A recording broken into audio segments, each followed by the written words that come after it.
Haleluya, Salam, selamat petang Bapak-Bapak Abraham, kaum pria GPT El Shaddai yang dikasihi Tuhan. Puji nama Tuhan.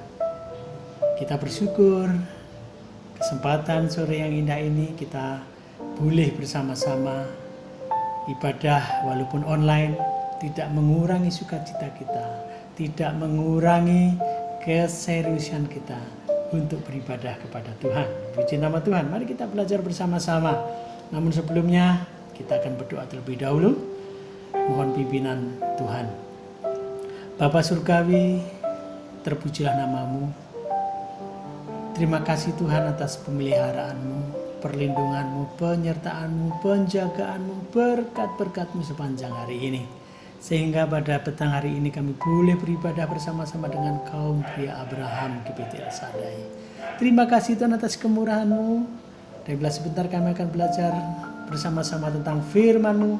Mari Tuhan pimpin kami semua dengan urapan Roh Kudus-Mu. Sehingga firman-Mu yang disampaikan boleh memberkati kami, Bapak-Bapak Abraham, sebagai kepala rumah tangga yang mengasihi Tuhan. Terima kasih Tuhan Yesus, terpujilah namamu. Di dalam nama Tuhan Yesus kami mengucap syukur dan berdoa. Haleluya. Amin. Puji nama Tuhan. Mari Bapak-Bapak kita akan belajar bersama-sama tentang firman Tuhan pada malam hari ini. Baik. Melayani Tuhan dengan benar. 1 Timotius 3 ayat 1 sampai 13. Ada pertanyaan umum yang sering muncul ketika berbicara tentang keluarga dan pelayanan. Siapa yang menjadi prioritasnya? Tuhan atau keluarga? Baik, kita lihat. Ada Tuhan, ada keluarga, dan keluarga terdiri dari papa, mama, anak, anggota. Sekarang pertanyaan bagi pendeta, majelis maupun aktivis melayani di gereja. Semua akan menjawab melayani Tuhan karena Dia yang telah menyelamatkan kita. Bahkan ada seseorang penulis yang menulis dengan tegas, utamakan Tuhan, maka keluargamu akan diberkati, dan jika tidak, maka keluargamu akan sengsara. Pertanyaannya, benarkah demikian? Oke, selanjutnya. Pertanyaan ini tidak mudah dijawab karena fakta juga menemukan tidak sedikit keluarga yang melayani, namun kehidupan anak-anaknya tidak karuan. Apakah semua anak pendeta majelis pasti baik-baik anaknya? Itu pertanyaannya. Pertanyaan ini semakin sulit karena pemahaman yang keliru akan konsep melayani Tuhan dan keluarga. Seakan-akan melayani Tuhan dan keluarga adalah dua hal yang berbeda. Melayani keluarga bukan melayani Tuhan. Kalau kita renungkan tentang keluarga, maka kita akan melihat siapa yang menjadi keluarga itu. Yaitu siapa yang menjadikan keluarga itu. Yang menjadikan keluarga itu adalah Tuhan itu sendiri. Yang menciptakan pernikahan sehingga terbentuknya sebuah keluarga, Tuhan yang membentuk dan meneguhkan pernikahan, bahkan memiliki rencana atas pernikahan kita. Jadi pemahaman yang benar adalah bahwa melayani keluarga merupakan bagian dari melayani Tuhan. Dan sebaliknya ketika kita melayani Tuhan, kita juga melayani keluarga. Sehingga pertanyaan yang fair seharusnya adalah, mana yang menjadi prioritas ketika melayani Tuhan? Apakah melayani mana yang menjadi prioritas kita ketika melayani Tuhan? Apakah melayani Tuhan di gereja atau melayani Tuhan di keluarga? Kedua pertanyaan ini lebih jelas karena keduanya sama-sama melayani Tuhan, namun berbeda peran. Peran kita di gereja ada yang menjadi pendeta, majelis, dan aktivis. Dan ketika di dalam rumah tangga atau keluarga, kita berperan sebagai suami, istri, atau seorang anak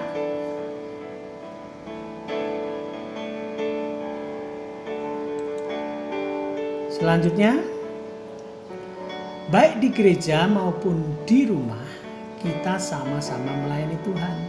Pertanyaan ini harus dimengerti sehingga kita dapat menentukan prioritas arah dan dari mana kita memulainya, sehingga kita tidak keliru dalam melayani Tuhan. Setiap orang harus memiliki pemahaman dan prioritas yang jelas tentang melayani Tuhan. Ayat 5 di Timotius tadi ya, ayat 5 kita baca.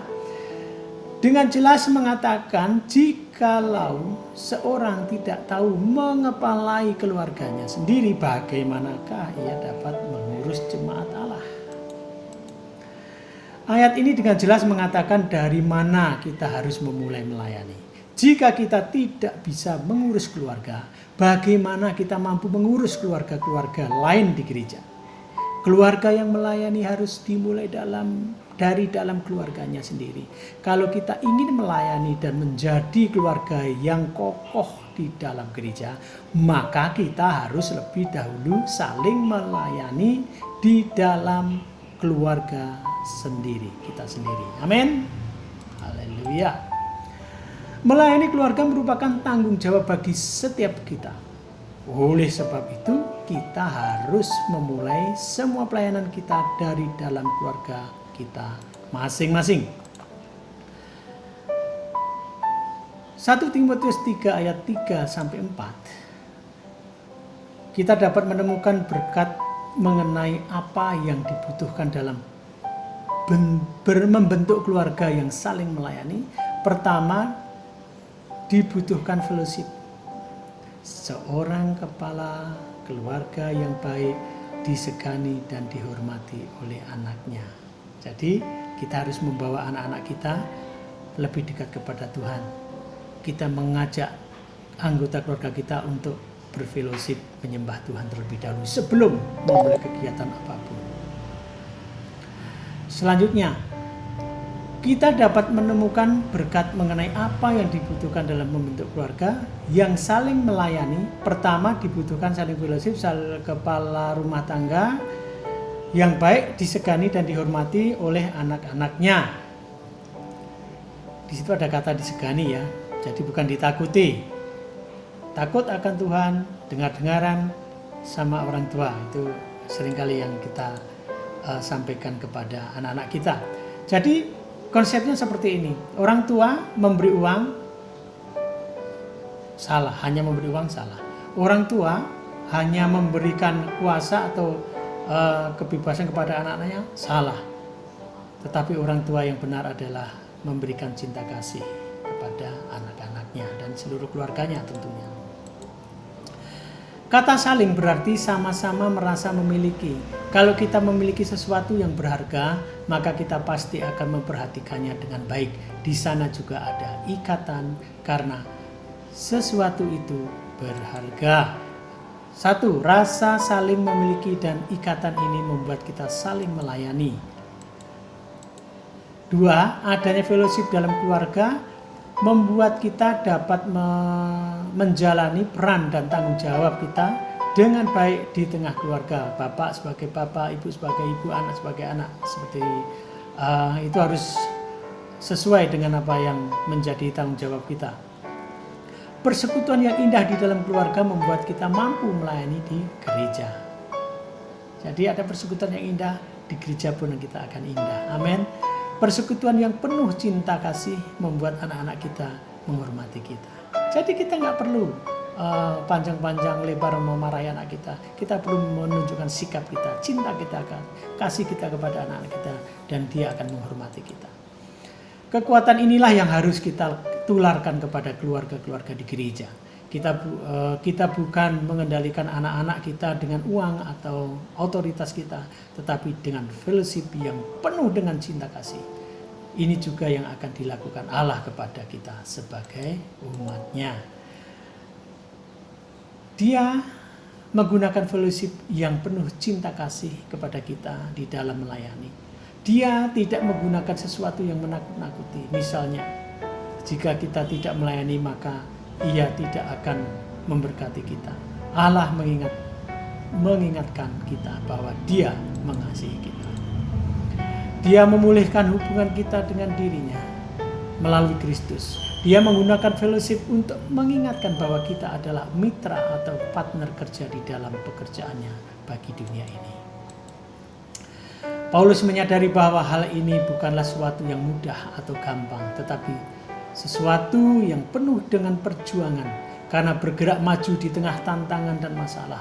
Paulus tidak mudah untuk menghadapi masalah dan tantangan, namun dia sadar akan penyertaan Tuhan yang nyata dalam kehidupan pelayanannya. Setiap keluarga butuh sebuah komitmen yang kuat untuk membangun keluarga yang kokoh dalam melayani Tuhan. Kita dapat belajar melayani dari keluarga kita dan menggunakan dalam belajar melayani keluarga-keluarga lain di dalam gereja. Karena itu, marilah kita terus bertumbuh dalam fellowship dan dengan komitmen yang kuat untuk menjadi keluarga yang kokoh di dalam melayani Tuhan. Karena itu, marilah kita terus bertumbuh dalam fellowship dan dengan komitmen yang kuat untuk menjadi keluarga yang kokoh di dalam melayani Tuhan. Konsep melayani Tuhan. Pertama, keluarga. Kedua, gereja. Dan ketiga, kita melayani orang-orang di luar sana yang perlu keselamatan dan perlu menerima Tuhan Yesus sebagai Tuhan dan Juru Selamatnya. Tuhan Yesus memberkati. Terima kasih. Salam sehat dan bahagia selalu. Tuhan Yesus memberkati. Amin.